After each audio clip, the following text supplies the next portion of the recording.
Yeah, since Katrina. Only Katrina has killed more, and there's still an unknown amount of people that are missing. Right. Ella Dorsey's here in the First Alert Weather Center. Ella, you've been tracking that, and It also makes the you want to power cry. outages. It really does. I know. It's unreal when day. you look at those images, for sure. And you know, parts of the highway, Blue Ridge Parkway, completely shut down. There are thousands of people still without power. This is not only North Carolina. This is the current power outage. It's been almost a week since Helene made landfall, and there's still over 250,000 people in Georgia without power. And that's, I mean, Georgia Power crews are working round the clock. They've restored power for 100,000 people just in the last day, but here's some numbers. Valdosta, still 24,000 people in Valdosta without power, 40,000 in Augusta. In Greenville, South Carolina, 100,000 people without power. In Asheville, still 92,000 people without power. Just incredible, the destruction of Helene. It will be a storm we talk about for centuries. We are watching the Gulf of Mexico for a small chance of a tropical depression or storm. I do not see a risk of a hurricane.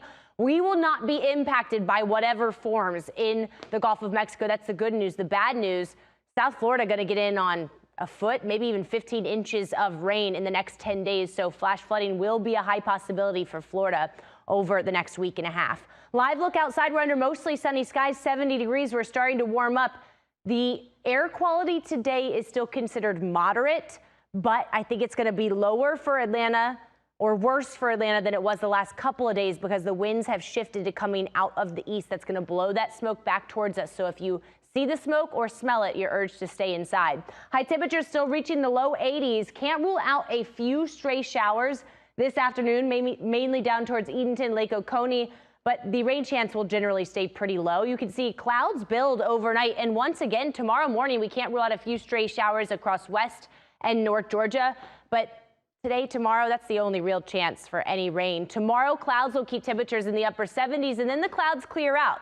You're thinking about doing something maybe fall-like, like a corn maze or a pumpkin patch this weekend, do not wear a sweater or you will be sweating. On Saturday, we're looking at 84 degrees. On Sunday, 82. It's going to be beautiful, but it's not going to feel like fall. But if you want that fall-like feel, that sweater weather, it's on the way. This is the temperature outlook for October 8th through 12th, which is next week.